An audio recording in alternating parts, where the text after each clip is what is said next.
Isam Bulavinaka, and a warm welcome to Speak Your Mind on Gold FM, only the classic hits, your only classic hits radio station in the country. Be sure to tune in. But for now, a global champion for women and girls, UN Women, is an entity dedicated to gender equality and the empowerment of women, established to accelerate progress on meeting their needs worldwide. So one of my guests today is UN Women Multi-Country Office Representative Sandra Bernclau. A warm welcome to Speak Your Mind. Louise. Bula Really Vinaka. pleased to be here. Lovely. And also with us, I have our guest, the Program Officer of the Pacific Disability Forum, Miss Ruthie Senikula. Warm welcome to you as well, my friend. Bula Vinaka, Louise and Sandra. Pinaka Vakalevu. Well, let's get on with the interview. But before we really get into the serious matters, I'd just like you to tell us a little bit about yourself, please, Sandra. Sure. So I was just saying that, I came to Fiji initially in 1994, serving with the UN, the United Nations Development Program. And after that, I met my husband in Fiji. And then after that, we went to Nepal and worked there. Okay. And we returned back to Fiji. And then I worked for the Secretariat of the Pacific Community for quite a long time, for over 10 years, before returning to the UN and then eventually becoming the representative for UN Women's regional office here in the Pacific.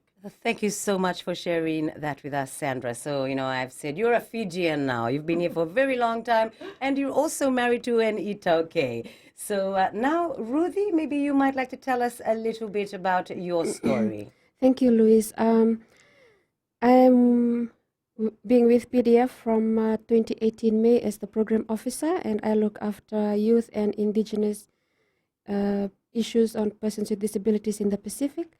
Before that, I was with SPC under the EU Pacific Tibet project under Dr. Sarah's leadership as the gender consultant on issues on women with disabilities. Oh, excellent. Well versed, I must say, Ruthie.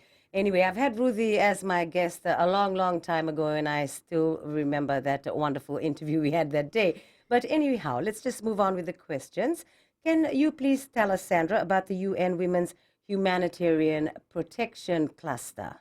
Yeah, so we hear these terms, protection cluster and clusters and humanitarian response. So I'll give a little bit of a background there. Where does this come from? So, back in the mid-90s, or the early 90s, actually, the UN, under a UN General Assembly resolution, set up a humanitarian reform agenda. And they set up these clusters. And the clusters were meant so that when you respond to a humanitarian crisis, whether it's a disaster or a human-made crisis, that it is a coordinated response, and that all the different pieces are considered. For example, there are clusters on shelter, on education, Yes. on health, on camp management, on water and sanitation, and so on. So there's 11 clusters globally. Okay. And in the Pacific, we right now have 10 of those up and running. And there's also part of that is the protection cluster. And so what does the protection cluster do? Well, it makes sure that humanitarian responses respect the human rights of everybody involved, that everybody has equal access under a humanitarian response, that nobody is put at further harm in a humanitarian response. And the protection cluster also makes sure that the other clusters also consider those issues. So for example, if the shelter cluster is looking at housing, how are they making sure that housing is safe and accessible for women, for persons with disabilities, for elderly, for remote rural locations, and so on. Right. So that's sort of basically in a nutshell what the protection cluster does. Yes. Now here in the Pacific, UN Women leads the protection cluster. We have sub-clusters on gender-based violence, which is led by UNFPA, and child protection, which is led by UNICEF. Okay. But the protection cluster has 29 members. Okay. 9 of those are UN agencies, but the other members are civil society groups, development partners, so many partners, a big partner, of course, in this is the Pacific Disability Forum. Yeah, very involved, but I must say it's a great way of doing things because you're so organized. Well, that's what it's meant to do. That, Yeah. you know, you can imagine following a disaster, agencies are rushing in to help. Yes, Of course, that's, you know, we want them to, right? right. But it has to be done in a coordinated manner. You have to make sure that the agencies, for example, UNFPA specializes in reproductive health. Right. So if there's reproductive health needs, you want to make sure to coordinate it so that they're going to the areas that they need to focus on. Yes. So it's trying to pull together and manage, you know, across all of these different agencies. So as I said, in the Pacific, at the regional level, there's 29 members in the protection cluster, and we come together and we talk about what each one is doing, and we support each other's work, and we try and make sure that we are addressing the response in a coordinated manner that, again, respects people's rights and dignity and makes sure that people are involved in decisions about humanitarian response. Yes. That is absolutely critical Yes. as well. Excellent. I mean, a really good way of doing things, I must say. And maybe we can ask Ruthie about what are the impacts of COVID-19 on persons with disabilities. Thank you, Louise. So the Pacific Disability Forum is a regional organization that of and for persons with disabilities, representing their voice and inclusion under the banner of the UNCRPD. And the work around COVID-19, there is a lot of impacts on persons with disabilities worldwide in the Pacific.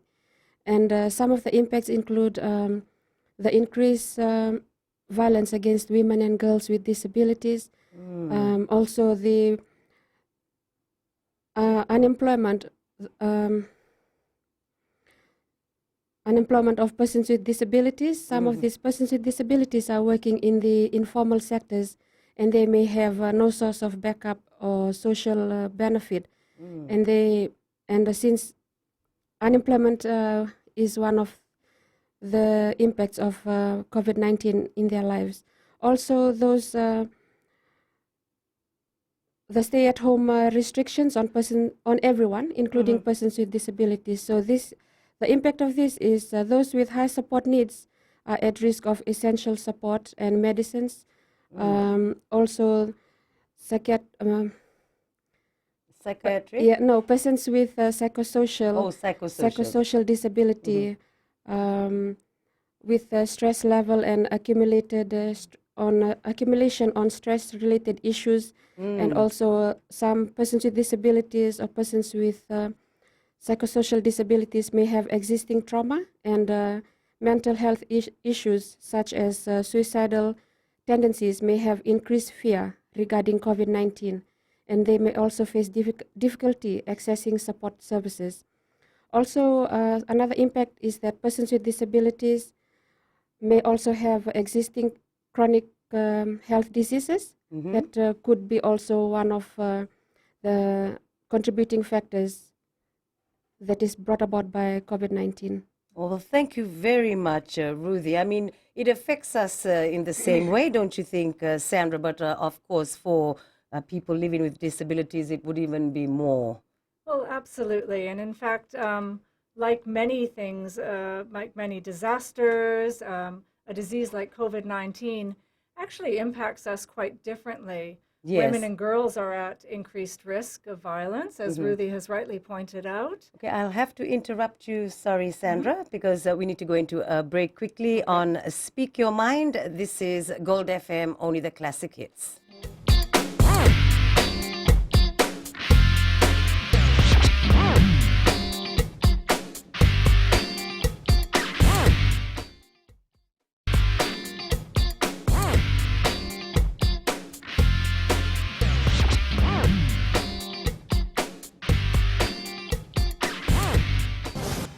Welcome to Speak Your Mind on Gold FM, only the classic hits. And I have the pleasure of our guest from the UN Women Multi-Country Office representative, Sandra Bernclau, and also from the Pacific Disability Forum, Miss Ruthie Senikula. So we'll go on to the next question. Why is UN Women's Humanitarian Protection Cluster important? Yeah, so the protection cluster is extremely important, as I said previously, in terms of coordinating a response, but also making sure that the other clusters, be it shelter, education, water and sanitation, health, and so on, also consider protection needs. We know that whether it's a disaster that's striking or COVID-19, which is a very particular, pandemic, it holds different challenges for men and women, boys and girls, persons with disabilities, people living in rural areas, remote rural areas, and so on. So, it's important that the protection cluster finds out these issues, works together with all of the different agencies that work with all of the groups that are at risk, and then raises those important protection issues to make sure that all humanitarian response efforts are equally, considered, that nobody gets left out and nobody gets left behind, that people's voices are heard in humanitarian response, and that we make sure to, respect the dignity of everybody in the response as well. Thank you very much, Sandra. Now, can you explain why the COVID-19 pandemic holds different challenges for men and women and what the differences are? Absolutely. So, as you know, in the Pacific, women make up the majority of the informal workforce, whether it be casual labor, such as working in restaurants, even supermarkets, the tourism sector, as well as market vendors, carers, domestic workers. So all of these are frontline service. So they're, face to face with people, and that puts people at risk. And then again, the unemployment which results around the lockdowns for COVID means that many women end up losing their livelihoods as well.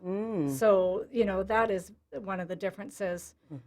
Also, women make up large parts of the health workforce, the nurses and carers, which again puts them in direct line of treating patients who have COVID-19 and increased workload and all of that. And at home, when people are sick, it's generally a woman who is the carer, and she may have to look after her children as well as somebody who is sick. So that puts an increased burden of care on women. And of course, as we've already talked about, women are at increased risk of violence during COVID. They are if you're in a violent relationship and during a COVID lockdown period, you may be trapped at home with your abuser, unable to seek services and support. So these are some of the ways that it impacts people differently. And that also applies to children who may be, stuck at home in a family that may not be supportive. It's an awful reality, I must say. It is. So Ruthie, how are you to ensure, the Pacific Disability Forum, that the rights of persons with disabilities are protected during COVID-19? Thank you, Louise. As we know, persons with disabilities are amongst the marginalized groups in our society. And so in ensuring that their rights are being protected, we advocate a lot on inclusion for all, so that to ensure that no one is left behind. We also on accessing health services, the provision of assistive devices that will support persons with disabilities to access these health services. Also the accessibility of health service facilities, ambulance services, fever clinics, and other necessary mechanisms within the COVID-19 response. And another issue is on participation.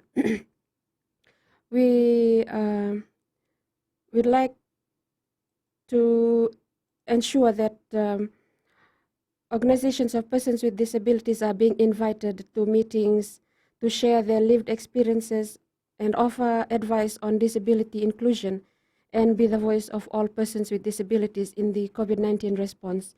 Also, the enabling environment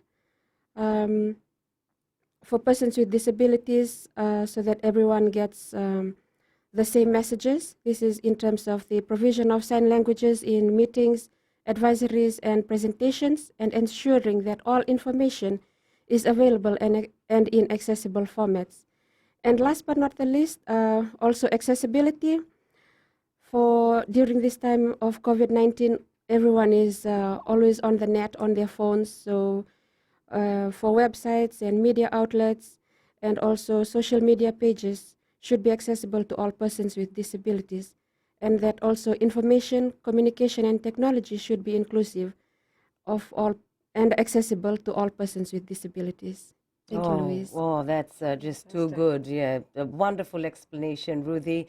And well, for Sandra now, we've heard that globally and nationally, the COVID-19 restrictions on movement has led to an increase in rates of violence and crime, which you just mentioned not long ago. But can you tell us why and what can be done to address this?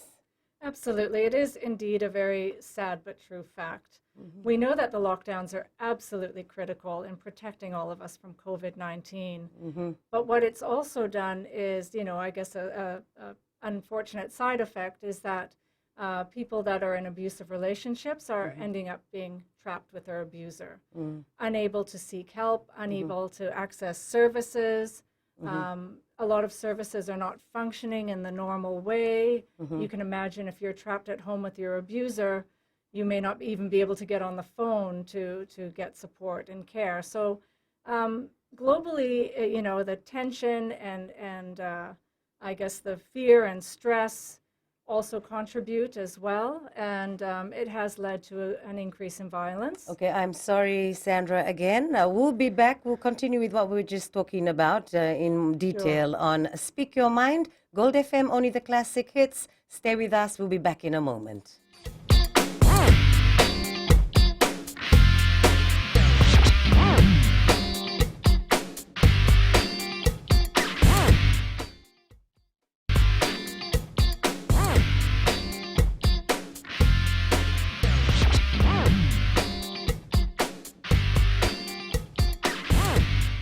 Welcome back to Speak Your Mind on Gold FM, only the classic hits. It's good to have your company, and I hope you're enjoying the show. It's really good that we have our guest in the studio today from the Pacific Disability Forum, Ruthie Senikula, and also UN Women Multi-Country Office Representative Sandra Bernclau. Now, sorry, I had to, go into the break then, but, just speaking about how the suffering is happening in the home because of COVID-19. We've said the movement, and, there are a lot of things that you can add on to that as well. But, we have complaints as well from men even.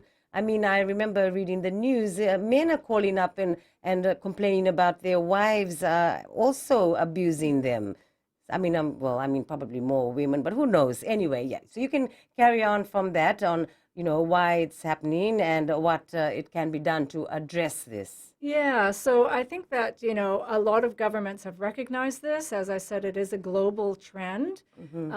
All around the world, we've seen increased rates of violence occurring. And again, services not being able to support people who are stuck at home because of the restricted movement, which is keeping us all safe from COVID-19.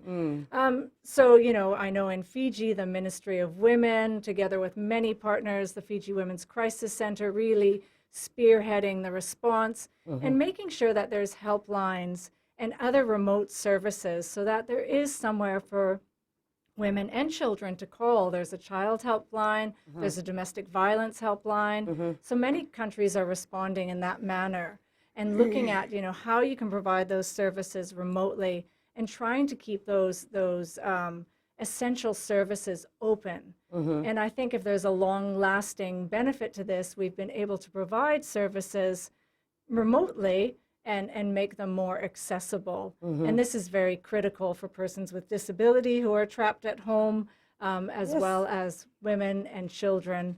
And, I can imagine that, there are a whole range of people who require support and services who are at risk. Persons of diverse gender identity and sexual orientation are also at increased risk, as are the elderly, as are remote and rural persons. So trying to get services out there and keeping services going is absolutely a critical function. Under the protection clusters, across the globe, and in Fiji, really being spearheaded by the Ministry for Women. Oh, great. So they have that helpline, like you've said. Absolutely. Yeah. So, I mean, it's awful. I mean, I suppose human nature, it's the stress of, the uncertain, not knowing what's going to happen, how are we going to cope. I mean, I would probably react in that way as well. Well, in many parts of the world, there's already existing rates and high rates of violence against women and girls. And Fiji, unfortunately, is no exception to that. We do have very high rates of violence already. And so these things always get exacerbated in a crisis. Yes. Whether it's after a disaster, women and girls are more at risk of violence, and COVID-19 being a disaster is no different. Yeah. So it's just great that you work with the support groups, like you said, Fiji Women's Crisis Center, the Ministry of Women. So they're offering the services to people who call up. And what are the complaints like? We're arguing about, obviously, violence, and then probably complaints about this no food, maybe. I think people phoning the crisis centers are reaching out for a broad range of services and support and help. Definitely violence and abuse is predominant. Okay. But there's also requests for information and requests for a whole range of other support. Yeah. So I hope that the relevant places that you go to or you call, they're dealing it with in a good way, because I think they should talk to the person committing violence to try to change their behavior as well. That would be a good thing, wouldn't it? Yeah, so definitely we've got fantastic expertise in Fiji, the Fiji Women's Crisis Center, Medical Services Pacific. Right. There's a number of counseling agencies, and they're all, coordinating extremely well through the Ministry for Women, who leads the protection cluster at the national level. Yes. So we're really just a sort of a support role in the back room somewhere, but it's really the Ministry for Women that is driving this work, together with all of the partners. And obviously, I mean, even if they are doing the work, I mean, the great work that they do, it's the public too that should get into it as well. The thing about just helping your neighbor, making sure that everything's okay. And we just only depend on Ministry of Women and Fiji Women's Crisis Center. As a human being, we can do something as well. That's right. When you see somebody in crisis and in need, there is help out there. So, really do reach out, support your neighbors, as you say. And let people know where they can call if they're in need. At least just check on them and say, is everything all right? Yeah. So, I mean, that would be the same for Ruthie. I mean, do you have many people check on you to see if you're all right during this time? We have our disabled people's organizations that are checking up on their members around the country, and also our DPOs in the Pacific. They are also doing the same, just checking on their members to see if they are all right, if they need what are some of the support services, or what are some of the things that they need during this COVID-19 pandemic. Oh, that's really good. And what are some key messages, Ruthie, you would like to share with the public? What is the Pacific Disability Forum's position on COVID-19? Thank you, Louise. So some of the messages that we'd like to share is that we'd like the declaration of the state of emergencies does not affect the application and applicability of the UN Convention on the Rights of Persons with Disabilities. That means that persons with disabilities and their rights still remain the same despite this COVID-19 pandemic.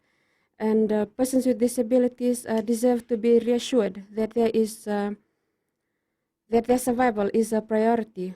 PDF would like to urge the government and all governments in the Pacific to establish clear and accessible protocols for public health emergencies to ensure that when medical resources are scarce, that access to healthcare and life-saving measures does not discriminate persons with disabilities. And also, we would also stress on the preconditions to inclusion of persons with disabilities is required to guarantee that no one is left behind in the COVID-19 response. So these preconditions to inclusion include accessibility, assistive devices, social protection, and non-discrimination, community-based, inclusive development, and also, so these measures need to be in place in any programs or services. And once these actions are in place, then and only then, inclusion of persons with disabilities can be achieved. Oh, fantastic. I totally agree with you, Ruthie. Thank you very much. On Speak Your Mind, you're on Gold FM, only the classic hits, the only classic hits radio station in the country. We'll be back soon.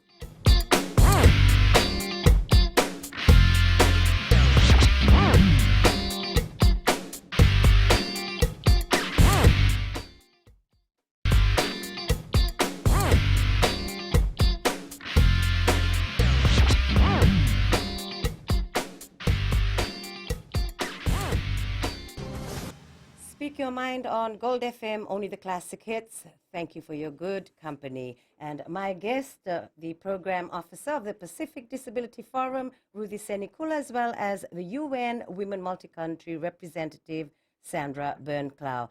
Sandra, what are some of the recommendations that the protection cluster gives government and the private sector? Thank you, Louise. So the protection cluster, which, as I explained, is a cluster really of all the different agencies that support protection work. And in the Pacific, we have, 29 members. So they provide various technical as well as logistical advice to governments. Some of the things, for example, stem around supporting governments to recognize that violence against women and children during emergencies and epidemics always requires immediate and specific actions. So putting in place measures to address gender-based violence, and that certainly has been led by the Ministry for Women here in Fiji, putting together, their safety, gender and safety protection cluster. Keeping essential services for violence open and operating during periods of emergencies, COVID specifically, making sure that domestic violence orders can still be obtained, making sure that services still coordinate between health and police and crisis centers and counseling and so on, and try to strengthen the remote delivery of services. So, people can't get to the services during the COVID period, so how are you going to make services accessible? Very good question. Whether it's by phone or online services or even, home delivery type services. Support helplines that are free of charge, that are staffed with, experienced counselors, that's another way, and improving systems. Making sure that you have a system in place that can respond to those kind of emergencies, and those systems are talking to each other. So, for example, in Fiji, there's a working group around the Fiji National Service Delivery Protocols around gender-based violence, and they meet together and make sure that everything is coordinated and working together. Making sure that you also include survivors of violence, hear their voices, and they can inform, part of the response, because they're the ones who have experienced it. Right. And making sure that shelters and crisis shelters are supported to keep them going. And supporting the civil society organizations that often run those services, keeping the funding going for them. And of course, for business, the private sector plays a key role. And, they can demonstrate also their commitment to supporting women and gender-based violence by making sure that they have that commitment and they back it up with employment policies like flexi-time arrangements and support for women who are experiencing violence, linking them with care and services, and also making sure that they have a workplace sexual harassment and violence policy and plan in place, and supporting, of course, those employees who are experiencing domestic violence. And they can also give to the crisis centers and those NGOs that are supporting women and children. Man, this is so good that we have, support. I mean, thank you very much to the UN for coordinating, all the responses for the problems that we're facing at this time. Thanks. I mean, geez, domestic violence and all this. I mean, I just read in the news lately, New Zealand, the government gave them a huge amount of money just for domestic violence, because that's how bad it is. That's right. And we, as you rightly pointed out, we all have a role to play.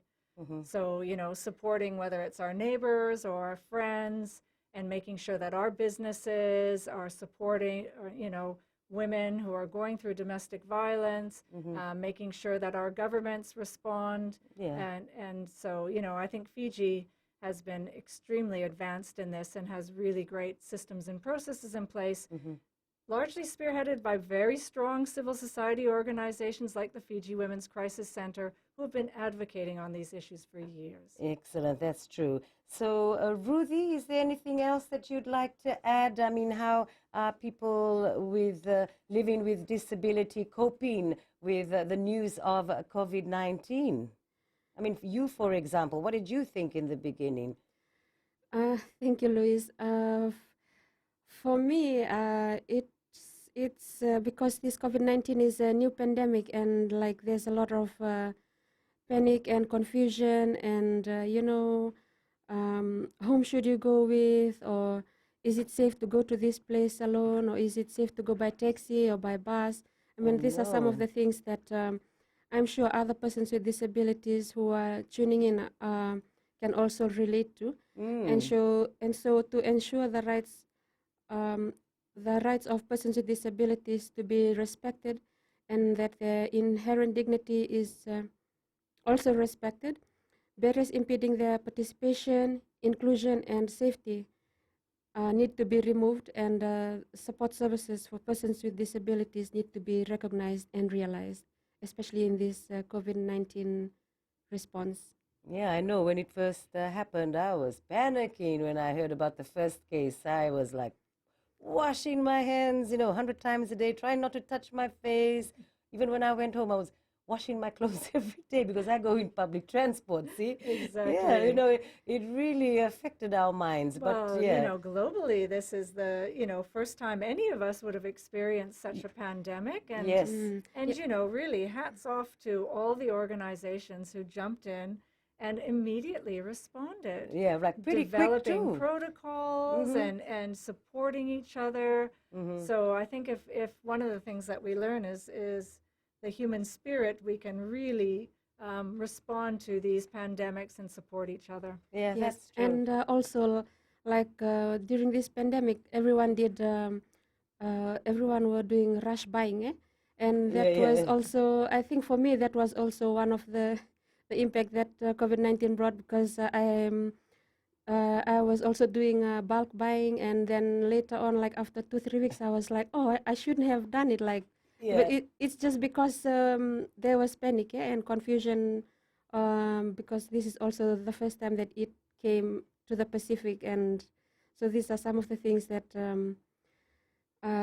affected yes, you. yes. Yeah. Oh my goodness me! But no more panic buying now. No. Yeah, because I believe that rice and dal, they don't have a long shelf life anyway.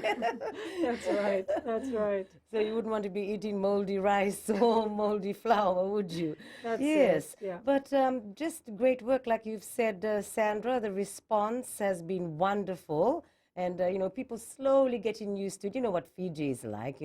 Sometimes they can't quite get it, immediately. Because I remember going to the bus stand once, and these two met each other. They were like, hello, and they gave each other a big hug in the middle of the bus stand, a big kiss and all. And I was like, hello, COVID-19, you're not supposed to be doing that. And it's so hard. It's a weird time. It's against our nature not to hug and greet each other, Yeah, it's just weird. I mean, but then if you get to that stage of being, paranoid, it's not good. Because it affects your life, doesn't it? That's I mean, right. on the serious matters, imagine how people who have, had pay cuts, who've even lost their jobs, I can't even begin to imagine what they're going through and how they're surviving. Well, this is it. And this is really what we need to focus on, is the long-term impact of COVID-19.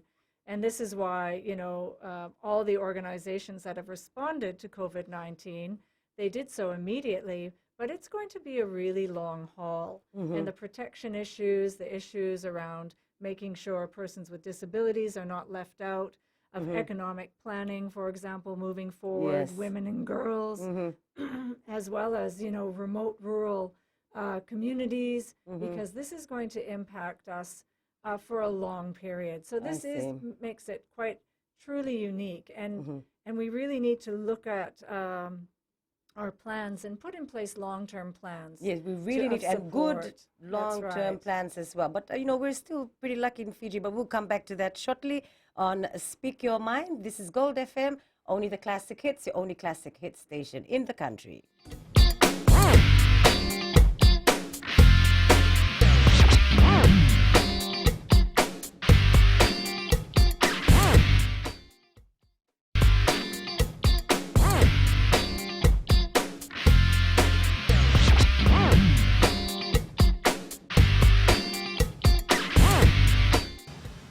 Speak Your Mind on Gold FM, only the classic hits. Thank you for your good company. And my guests today in the studio from the Pacific Disability Forum, Ruthie Senikula and Sandra Bernclau. She's from the UN Women Multi-Country Office Representative. And just discussing about, how the UN is coordinating all these wonderful responses to the crisis that we're facing, COVID-19. And you spoke about, how we need to be making long-term plans because it's looking like it's not going to be ending anytime soon.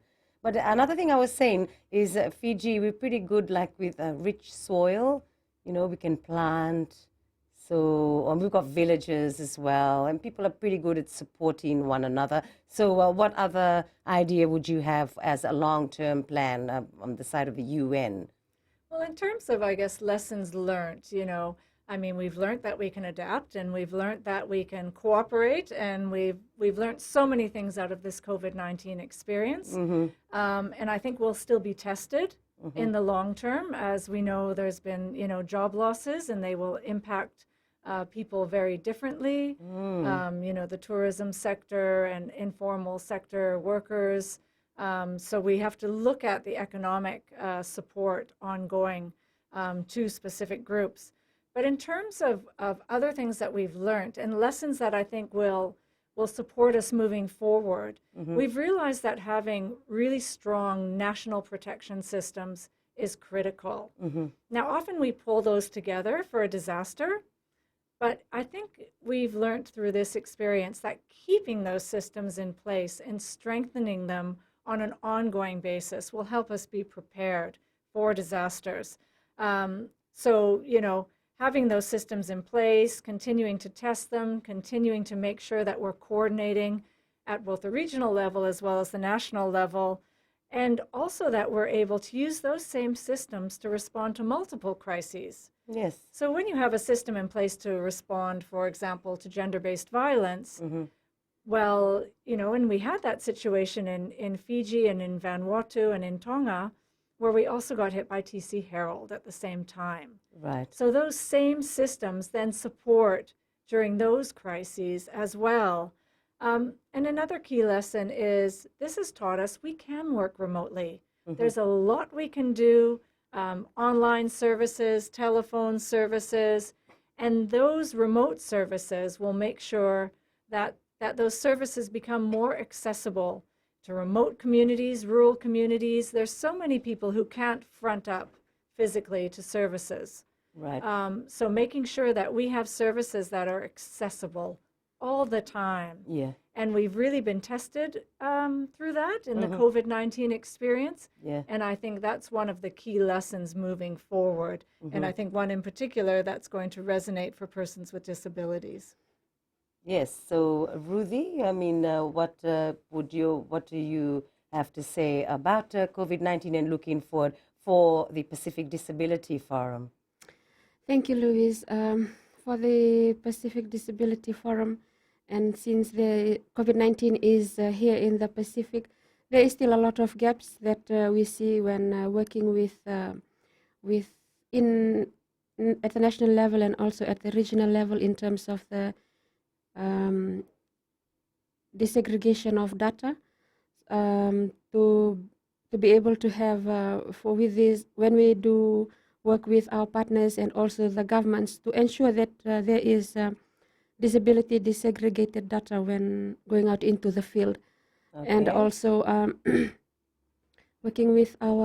continuously working with our disabled people's organizations who are our members in providing them support with the work that they are doing on COVID-19. Okay, so when she said that about the data, is that one of the challenges that you have, Ruthie? Having the proper data of people living with disabilities. Did I get that right? Yes, Louise. It's not only when COVID-19 is here. This has always been a challenge from Yes. before. So For even natural disasters. yes. Okay, so that needs to be done properly. That's you need the right. proper numbers of people living with disabilities in who have every been areas. who have been affected or Yeah. in some way or another, especially when there's disasters. Okay, so Absolutely. why is it hard to get that proper number? Well, I think data collection across the board is one of those things that we all need, all governments need, organizations need to improve their planning. I know the UN right now is partnering with Pacific Island governments and doing socioeconomic analyses, which will include trying to gather some of the data on persons with disability, gender disaggregated data. So, governments are collecting data all the time. Okay. It needs to be updated all the Yes, time. for This sure. is an expensive exercise. I see, okay.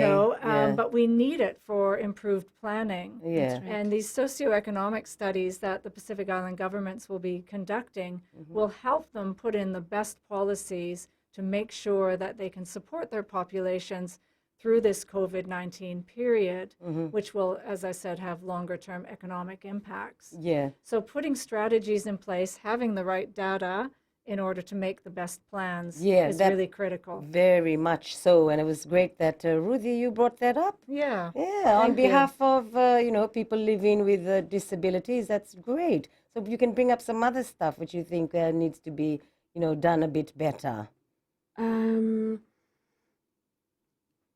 Also, there's a communication barrier in disasters, for example, because there are different persons. There are persons with disabilities who have different disabilities, and so the communication barrier in terms of accessibility of prints. Also, when there's ads on TV. Yes. Sometimes they write things down, and those things that are written down on the screen are not spoken of. So this is a challenge for persons who have visual impairment, Right. and also for persons with psychosocial and intellectual disabilities. In sharing this information, the information need to be broken down in simpler forms, like so that it's easy for them to understand, and not the information is not given to them in huge chunks, because it'll be difficult for them to follow through. Right. Yeah. Oh, great. That's wonderful. Thank you, Ruthie. I'm Those are really sure, critical points. really Yeah. critical points. She's done a great job, hasn't she? Thank you very much, Ruthie. But Sandra, unfortunately, Speak Your Mind really has come to an end, and I thank you so much Thank for you so much, taking out Louise. the time to Thank you, come into Ruthie. the Thank you, studio and Sandra and sharing Louise. with us all this very important information. And that was, of course, from the UN Women Multi-Country Office Representative Sandra Bernclau, and also the Pacific Disability Forum's Program Officer Ruthie Seninkula Vinakavakalevu. Vinaka. Thank you. Thank you. Thank you. Until next week on Speak Your Mind, thank you indeed again for your company. Nisamo Demanda. Take care.